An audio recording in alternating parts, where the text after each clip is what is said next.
we will not speak about Web3 gaming anymore. The tap to earn model is still underestimated. Blockchain actually made our 10-year-old vision come true. People are definitely starting to wake up to the fact that Ton is doing something different. But we're just going to launch it.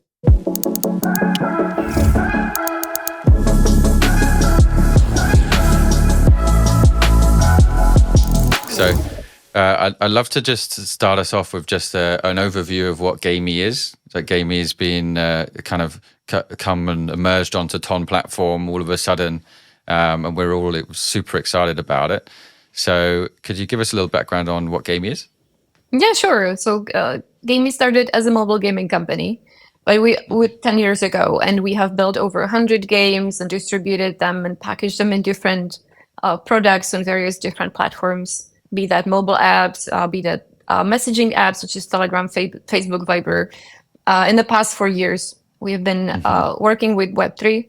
But what I think is the same over the past 10 years is that we started the company with an idea of connecting people in play.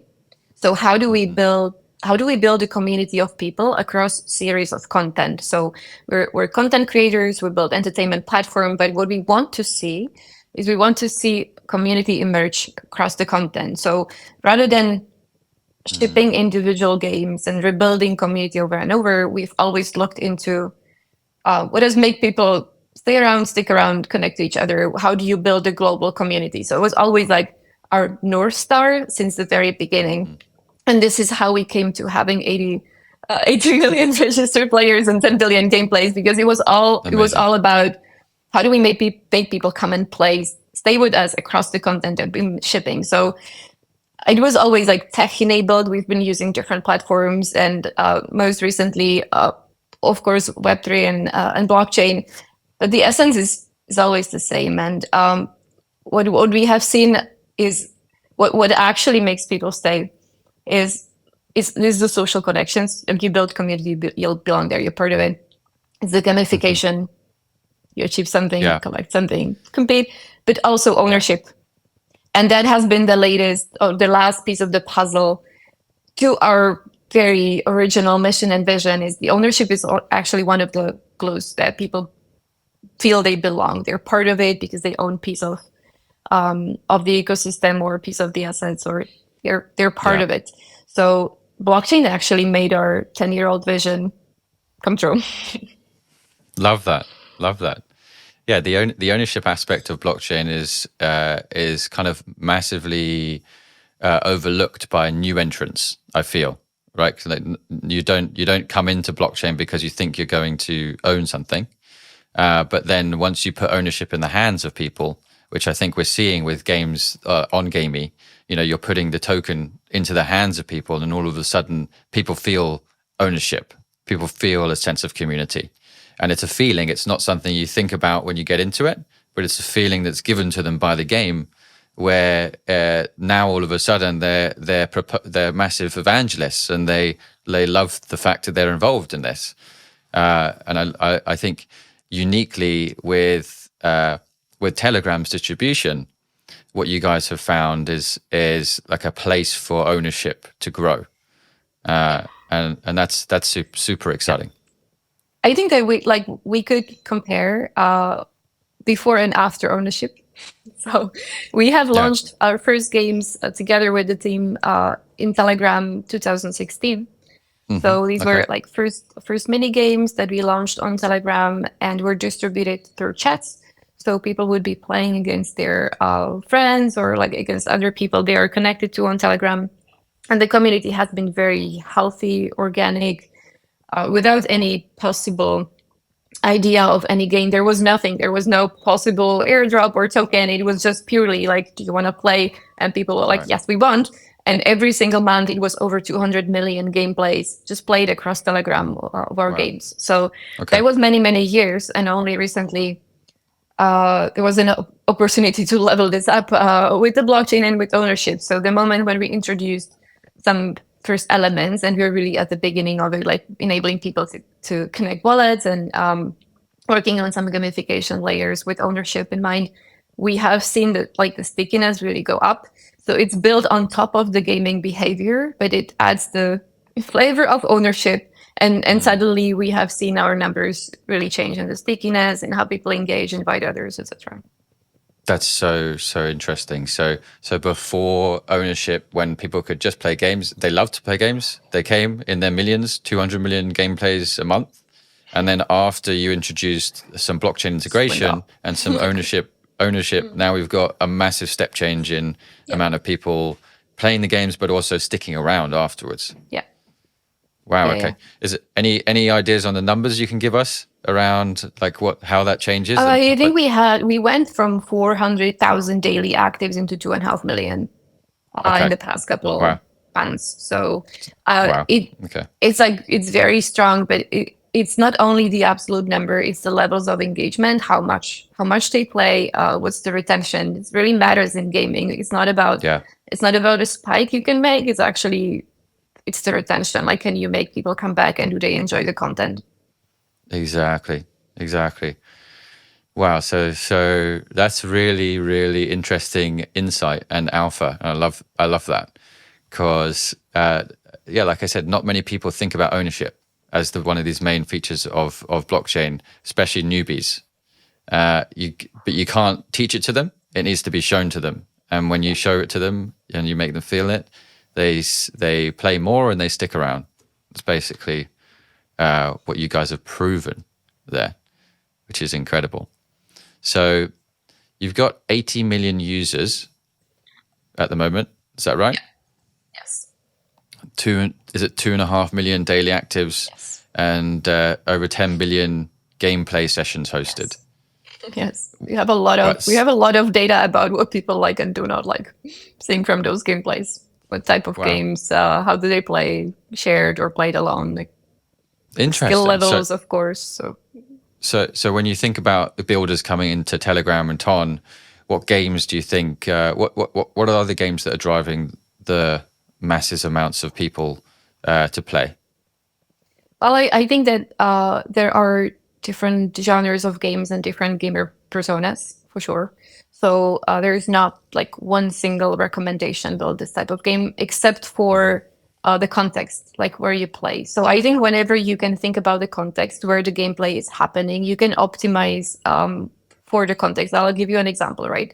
So if you have an immersive, longer session, a deeper game, the player is probably in a context where they have time to really dive deeper. When you are on a mobile screen, especially in a messaging app, you're in a context where people have less deep attention, like their attention is fragmented. You can easily lose them. So the session of the gameplay works better if it's shorter.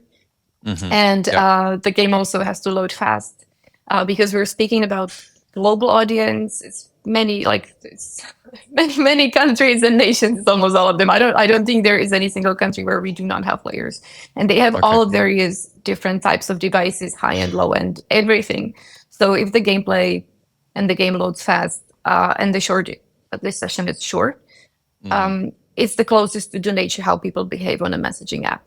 Of course, you can do a bigger game, a more immersive experience, but then you're more after the length of engagement rather than the volume of players. This just would be a different KPI. I see. So it's like you basically want people to come in for a short use and then go back to their daily activities and then come back to it like 2 or 3 times per day. That's kind of the games that you see that really perform very well. And also like different we have experimented with different tasks and different things to offer for to people to do that are gamified, such as like spin a wheel and you may get something for the game or even some reward, or like short tasks that people can complete and achieve something or be rewarded. So that works really well. So it actually goes beyond the gameplay itself. It's how the games are put together in an engagement platform that makes people feel like they're entertained, but they also achieve like sense of achievement or collecting something. So this is all like gamification, the behavior, how you put things together, and it's a mixture of things that are easy to do, and hard to master. Well, they seem to be, I guess, easier and easier to figure out now that we've got kind of leaders like you guys in the space that are kind of showing the way, and Notcoin as well. like with the Notcoin launch, this has kind of triggered a whole different meta for crypto in general. And I can give you my viewpoint on this is like the Notcoin effect, as it were, has really shown that people are willing to spend a lot of time doing simple actions to collect rewards and have that sense of ownership, which sounds like a simple thing and obvious, but it's different to the kind of airdrops we have in the space now, where you have you have to go on and you have to already immediately, just to get started, learn all the on-chain interactions. You need to learn how to use an on-chain wallet. You need to fund that wallet from an exchange. You need all of these things just to get started with participating in an airdrop. It's a very difficult start, yeah. It's extremely difficult, and the delusion of crypto is that everyone's going to figure that out. Everyone. Yeah, mass adoption is going to happen, guys. But you need to have a Binance account. Then you need to have a Web3 wallet. Then you need to transfer money across the world to this Web3 wallet. Then you need to connect it to something. Then you need to start qualifying for an airdrop. That's crazy, right? Yeah, it's crazy when you name this. You're like, oh, okay, good luck. If you're first time doing this, it's very hard. Yeah. Exactly. And I think this is what Notcoin is showing, and what the games on GAMEE are showing, is that it doesn't need to be that way. It can be simple actions that you do, tapping on a screen or clicking on a game or moving your parrot across a screen. Simple actions that earn you tokens and then qualify you for an airdrop. Those types of things. This is what's going to onboard the next billion people, not the types of difficult airdrops that we have now. So can you tell me a little bit about the particular game where you guys are launching? You guys have a token launch game at the moment, right? Yes, so we have a token called GME. So it's GAMEE token. The ticker is GME, and that's based on Ethereum. So that is a token that has been powering our game since 2021. And now, of course, when we double down on our efforts in Telegram and with Ton, we're preparing for another launch. So there are activations and campaigns that will lead to that. It's all happening in our GAMEE bot. Everybody can participate. Okay. So we're looking into how do we build an experience that's native to Telegram, so we don't have to take people outside of where they are, because that's usually for the user experience is really important to respect the context, as I was describing. So if people are on Telegram, they want to stay on Telegram, and what is native to the product, or of course the mini apps, but also on blockchain. So we were looking into, okay, how can we power our games with blockchain? And naturally, we're looking into a launch on Tonchain, just to make that very seamless. I think that what Notcoin actually proved, and I'm very happy for the project to exist, is that those large numbers of people that are doing something very simple are real and can translate into something tangible.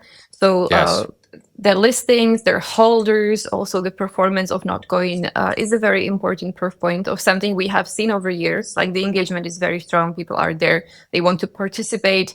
They are engaged. Now we can prove that with blockchain. Yeah, exactly.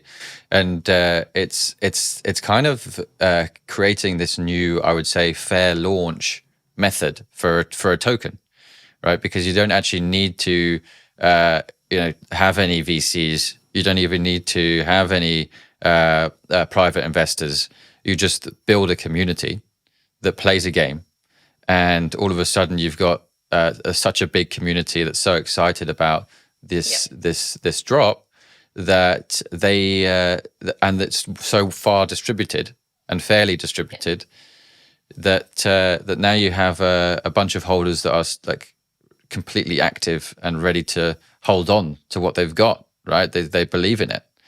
So yes, I think it comes down to the idea of the blockchain and then decentralization, right? There has been a lot of talk about it, but in many cases, when there was an asset, there was like large parts of it were owned by few parties or even investors. It was never like the community could have never felt the feeling like this is decentralized, belongs to us. Like only part of it, of course, does, but Yeah. overall, the narrative is a lot stronger if the asset is born with the community, they actually earn it, and then Exactly. all of it belongs to them.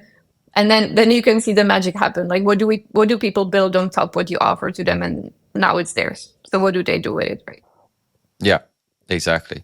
And I think the what they do with it, and what they build on top is kind of, that's like a next stage, which I'm very excited to see.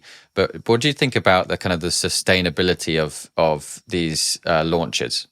Like how are you guys at GAMEE thinking about once, like, post token launch kind of thing? Does does the sustainability of the project matter? Do you need to change the gameplay a bit, or does something else new need to come in and replace it? I think there are two important elements that I believe should like every project look into. And the first of all is how do you enable the community to take over? It does not have to be fully decentralized organization. It doesn't have to be. It's just like enabling people to really take over, build on top of your projects, build up on top of your tech with the assets they own. So Yeah, in our case, we're looking, for example, to launch tools to enable the community to run gaming events on their own. So custom, like how do I want my gaming event to look like? Is that a tournament? Is there for closed group, open group? Is that for a I see. specific NFT collection? So just give what we have and give what we know works Yes, over to the community, and then you can, like you can tie the assets around it. So if you have that specific token, you get somewhere or does or do not. So that's one. And the other one is how do you connect to companies around you? Because that's a difference building in Web 2 compared to Web 3. So when I compare building mobile games prior to blockchain, it was for every single company was how do we acquire users at a cheaper cost and monetize them more than our competitor, right? And we would never yes. ever think about sending our users to another mobile app. It just doesn't work this way. The business is set Yeah, very differently. However, in Web3, and we have experienced that, for example, with Polygon, with one of our games being built on Polygon, we have created the network effect with all other companies inside the ecosystem that we would, of course, send our users to experience and explore something in another game. And then we would invite people from other game over to us and offer them something. So this is what you want to see, to actually people flow from one game to another. It doesn't have to be a complicated interoperability. It can just be an invitation and a reward. So instead of yes. running super expensive user acquisition campaigns and paying ad networks, you can just invite people and offer them something, and you can collaborate with projects of making that happen. So now, Yeah. of course, the next big push will be making that happen within the Telegram and Ton ecosystem. Oh, It so wasn't now, possible a year ago because there was yeah. not enough companies. Now there are. So we have so many chests opened with so many very cool companies. So we're making that happen. Yeah, that's awesome, and the whole network of Animoca is it's so exciting to see all of the games and apps starting to look at Ton as a legit play for them, and you touched on kind of a little something there, which is pretty cool around how you're going to integrate into the Ton ecosystem. And what kind of partners are you going to have? So what are you looking for in a partner? And maybe you can give some idea of who is going to be partnering up with GAMEE. Well, Coming soon. You have to follow our Telegram channel to know the first. I'm there. So well, I'm there.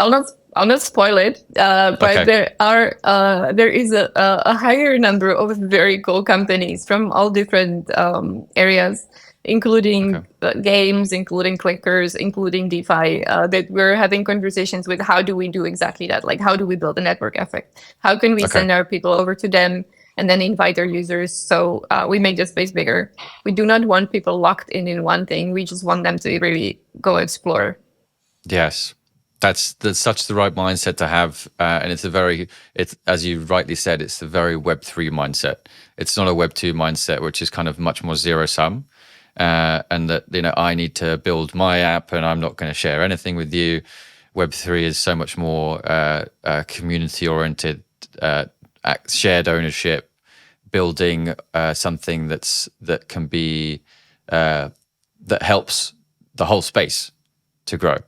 And I feel like that's kind of what Ton and that's kind of our focus at Ton, is raising all ships of the space.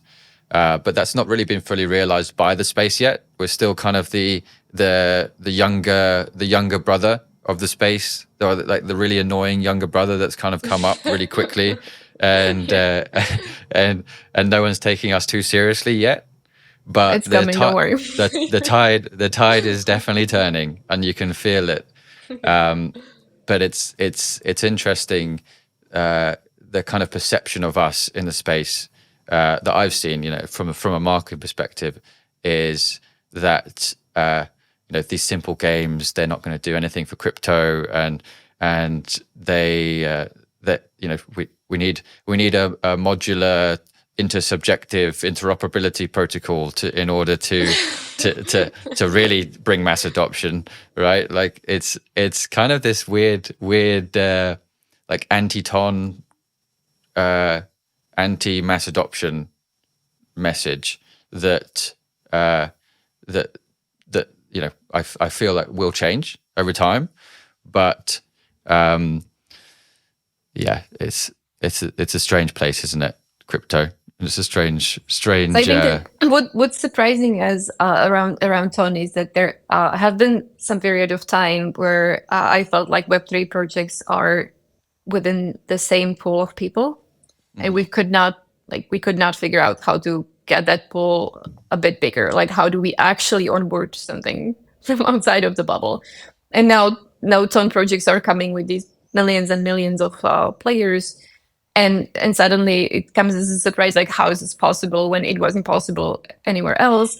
And I think it comes down to the context, because Telegram is such a cool product that has really stellar tech.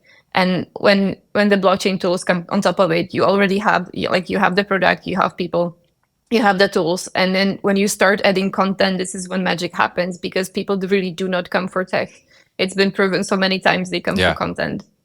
Yes. Yeah, exactly. Yeah, that's very well put. That's better than I put it. That's exactly what's happening here is they are not getting onboarded because they're so surprised that this could happen.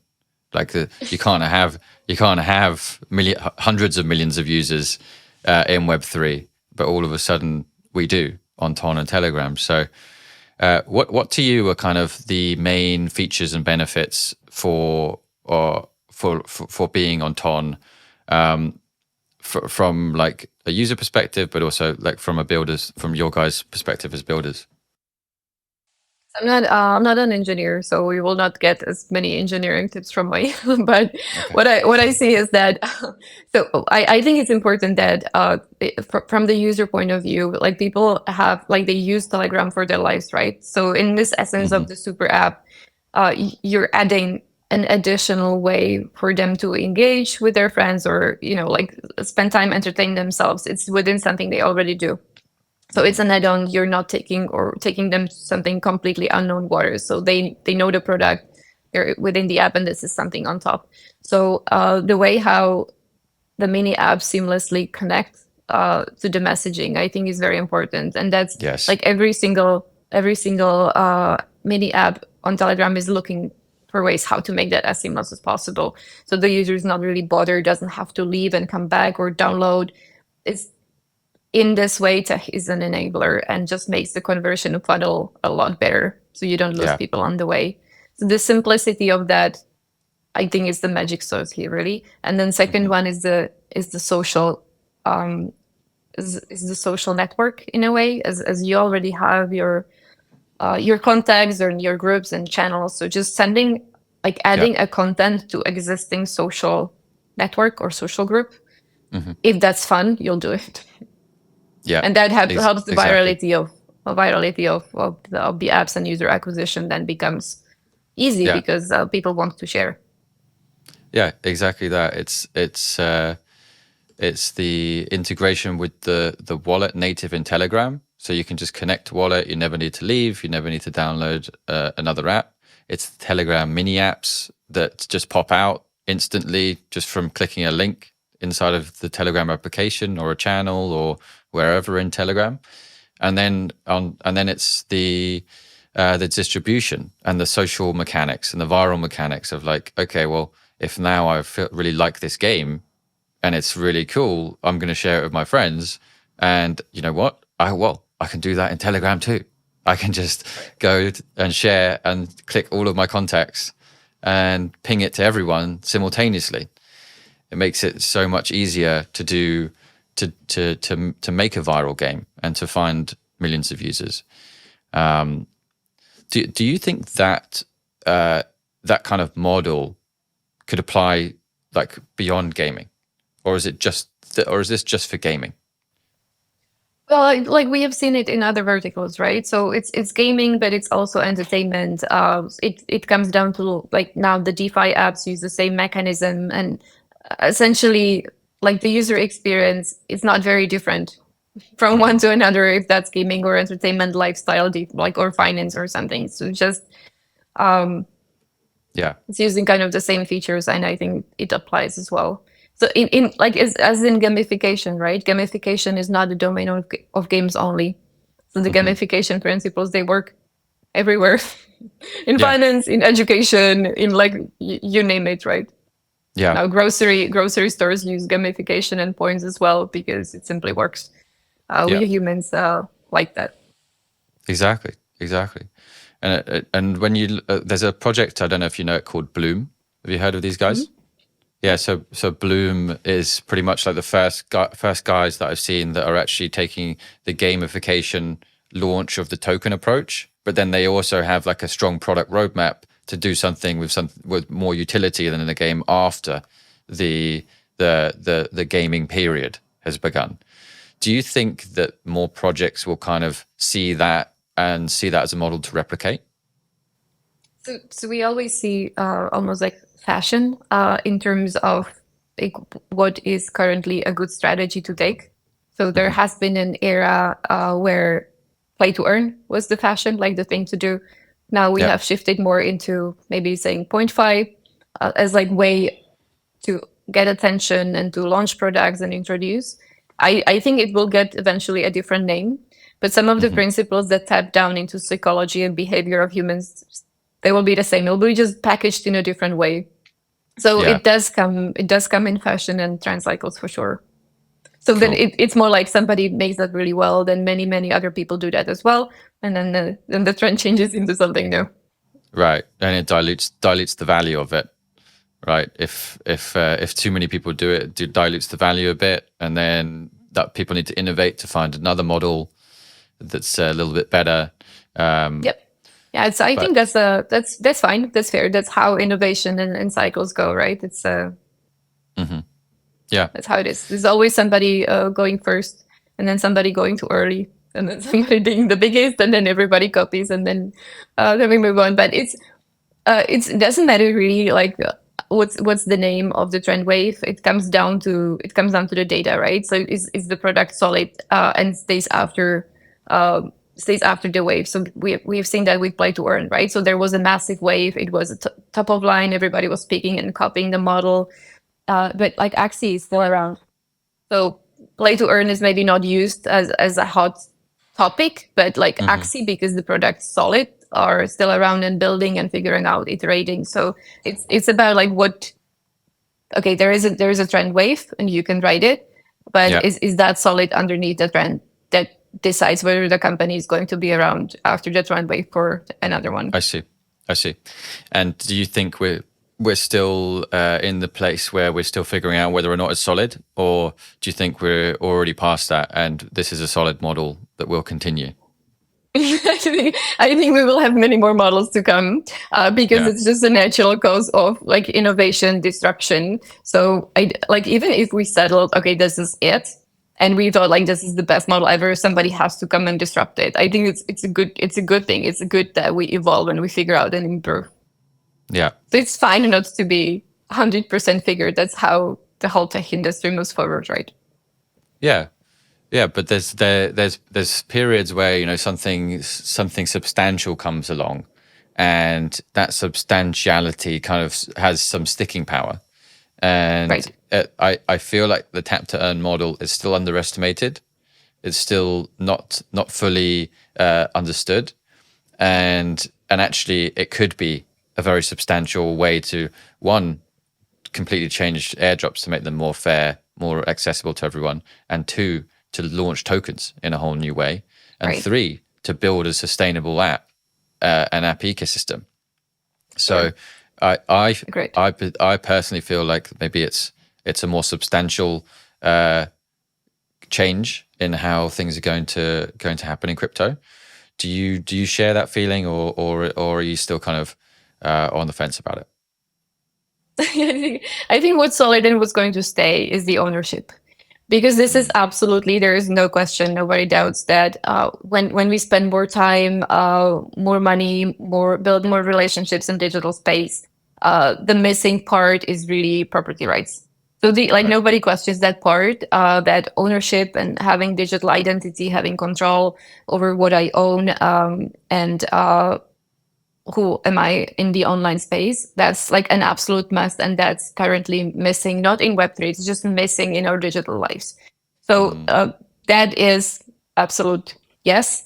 How we actually introduce that to everybody, and how the projects will package that in different ways so everybody understands what is going to be the name of it. If you introduce that through play to earn to own, or play to own, play and own, or point five, it does not, like, for me, the labels are the fashion, but the solid, the substance is that we're trying to introduce I that see. this matters. I see. I see. So you don't really care how, or you not that you don't care, but it's the ownership and the property rights, and establishing Yes. the fact that Yes, that's the essence. you can give that to the community, and tap to earn is just another way to give that to the community, much more accessible, easy way to do it. Yeah. Okay, nice. So when you guys have kind of partnered with already like lots of communities, why did you lots of different blockchains and things like that? Why did you really decide that Ton and Telegram was a good place to build a mini app? So we have just seen the data, to be very to be very honest. Yeah, Yeah, we have seen the data. We had, as I said, 2016 was the yeah, first time that we launched games inside Telegram, and for many years the community was growing organically. There wasn't even much of product development. We did not really do much for the community to stick around and stay, but they did.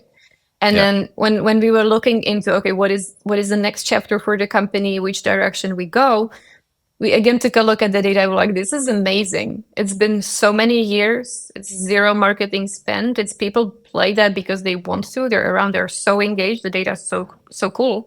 How can we elevate that? And it was the moment when Ton blockchain was around and had some tools. This was not the case in 2016, 17, right? So it was I see. very different. So it went. I see. Timing is everything.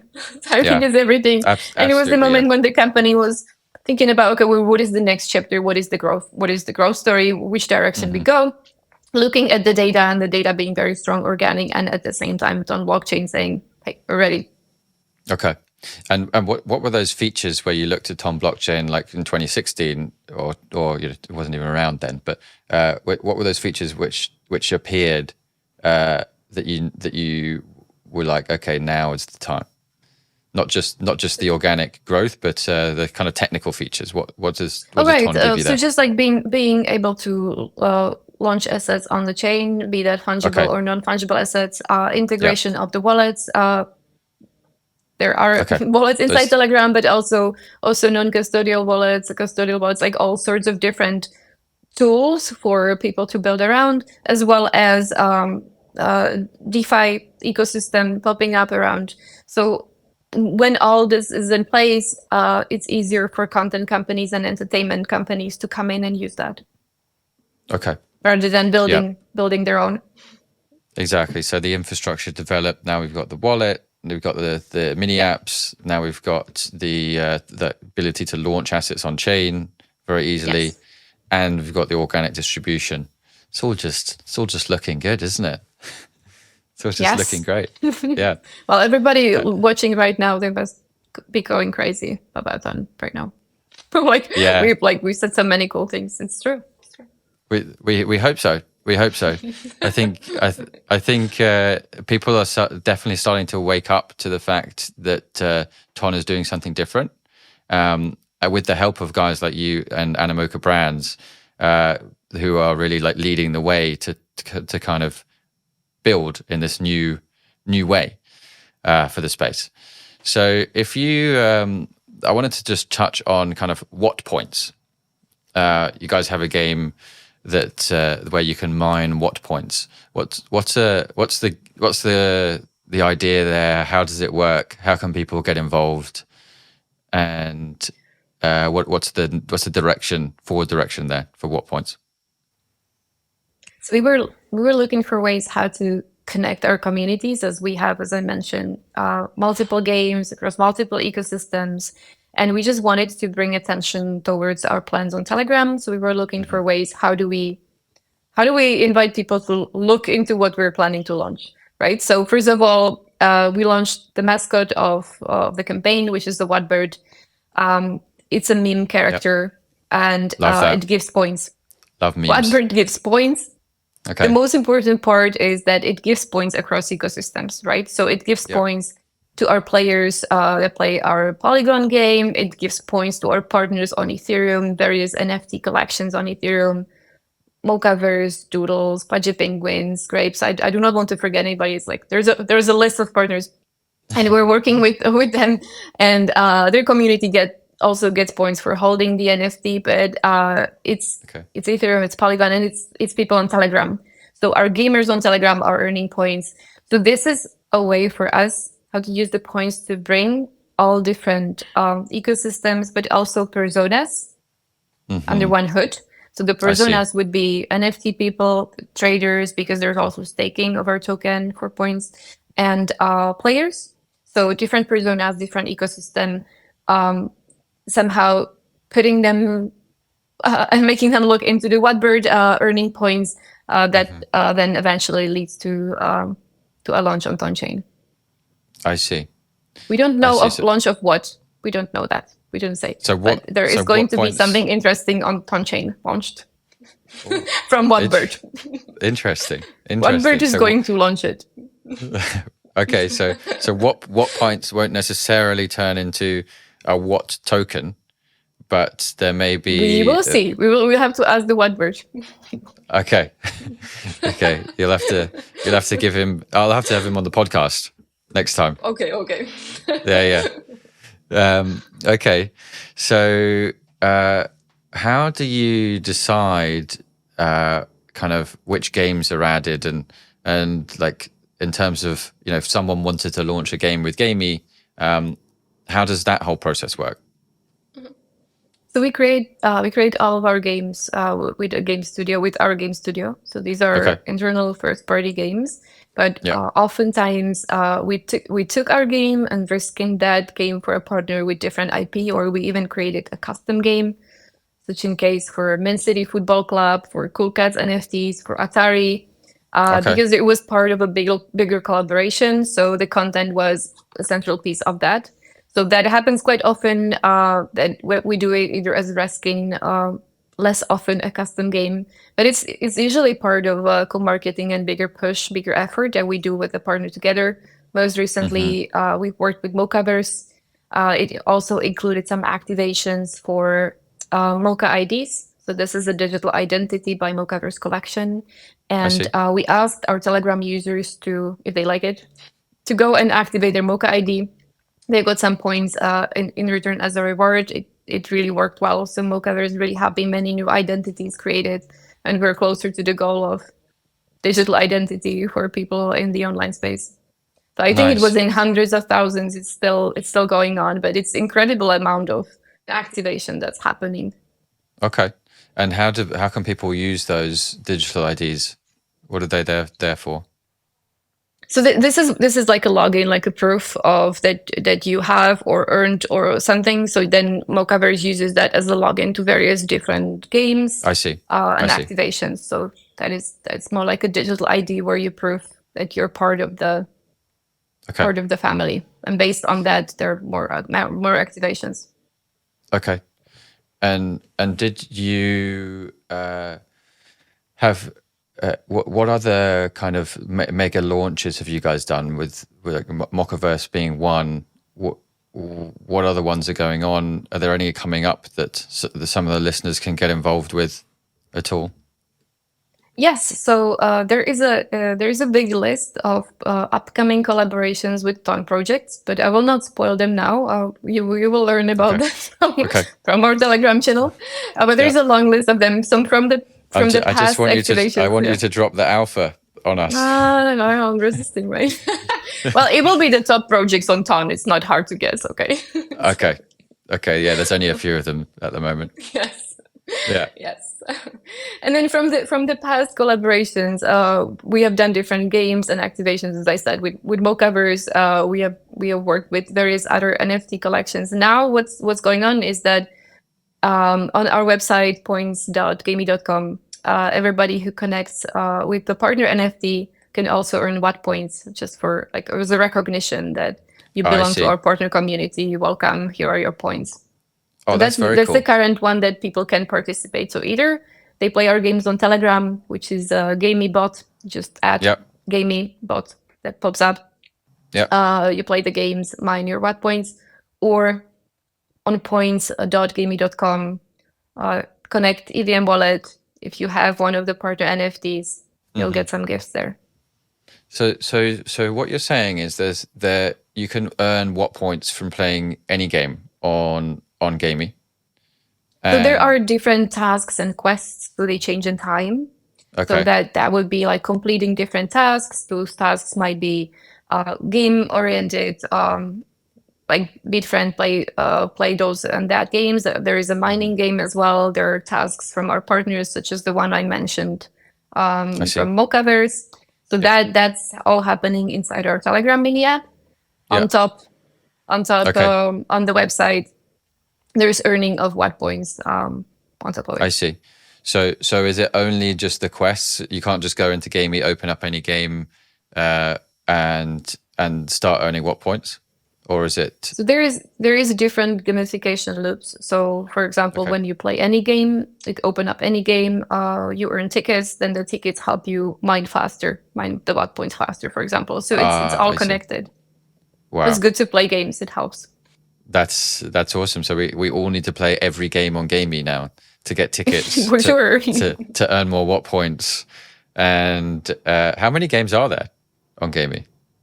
So it's between 50 and 100 on Telegram. Okay. We definitely have over 100 in our portfolio. The reason why I don't know how many of them are live right now is we constantly optimize. Like we update, we optimize what's the package of the games that we offer. So we look at the retention, time spent, performance of the game, and then launch new ones, and then take the least performing, this is super interesting. So like if you want to optimize like the games and the portfolio, you of course want to push the quality. You look at the numbers, and then you would think that okay, the best performing games you keep, right? The least performing you update or change, remove. Yeah. Community does not like that. We have to oftentimes we had to keep even game that like on paper didn't have good numbers because of strong pushback. There were a couple like smaller cohorts of users that really liked that game. Okay. So we've just people do not like when things go away. Cannot do that. Just a powerful community. Okay. God. Yeah. Well, Web3 communities in general can be quite angry at times. You know? Well, that's the downside of ownership, right? You feel you're part of it. You are part of it. So your voice matters. You have a strong voice. That's very true. Yes. Yeah. If you own part of it, you have the ability to share your opinion about what things are, what's going on within it. So we will very very soon come to the end of the podcast. But I just want to get your opinion on some of the predictions. What are your predictions for Web3 mobile gaming? What's your thoughts on that? Yeah, I think it's I'm optimist. Okay, so Okay. my predictions are optimistic. I could tell that about you. Surprise. And well, I think the most important prediction is then when there is more content, there's more traction. So good content will be the driver. That's not a secret. That's something that I think is the case for a really long time. And what people do not realize, it takes time to build good content, especially games. So it does not happen overnight. So it's easier to do something very simple or overnight, but if you really want to build content and games, this takes some time. So we still need some more. We need more content, and when that happens, we will not speak about Web3 gaming anymore. It will not be like not be a distinction. Is that Web3 or Web2 gaming? It's just be gaming. Yeah, or GAMEE. Or GAMEE. Yeah. Okay. I see. So the predictions is that Web3 gaming becomes non-existent, and we just become gaming. And yeah, we will leads. We'll expect, like, we will reset our expectations, right? So now the expectation when you play a game, you do not expect to own what you see or what you paid for. So we will see a switch of the expectation. So we should expect people will require that. Okay, if I paid for it, it should be mine. Where is it? So when these expectations flip, it's no longer necessary to make a distinction between Web3 and Web2. Yes. Yeah, and that reminds me of the kind of push for creator revenue sharing, right? Like creator revenue sharing was kind of a new thing introduced by YouTube, and then slowly, bit by bit, every single platform, social media platform, has adopted it. You know, apart from probably Meta at this point, there's probably the only one that doesn't share any revenue with creators. And I feel like that's another kind of macro trend here that probably will continue with creators and people content producing on social media channels expecting the revenue to be shared back. We have one on Telegram. Now Telegram shares 50% of the revenue of Telegram ads in the channels. And pays it in Toncoin, and you can only buy Telegram ads in Toncoin as well. So that in and of itself is like one of the largest, I'd say, integrations of a social media platform and a Web3 and a blockchain. What do you think about Telegram's kind of Ton's push towards Telegram becoming this Web3 super app? Do you think it's necessary? Do you think we are on the right path? Do you have any thoughts on the Web3 super app? I think it's similar as for gaming, right? So now we kind of label that as Web3 super app, possibly to become. But again, like when the expectations flip about like what we own and how we manage our identity in digital space, this will be default. So the first mover advantage, the first company or app to really adopt that and like have people require that has a very strong position. So that's, for me, that's a definitely good strategy to adopt. Telegram seems to be on a good path. What I'm hearing there is Telegram market leaders. Telegram market leaders. Go for it. Okay, well, it's been absolutely amazing having you on, Bozena. You've been a brilliant guest and so knowledgeable. And I really, the one thing I take away from this podcast is your pursuit of putting ownership in the hands of your users at GAMEE. I think it's a really, it's a beautiful thing. It's a powerful thing. It's something that that not many people are doing on the scale that you are doing. So I love your mission. And thank you for joining me on the pod. It's been a pleasure. Thank you. No worries.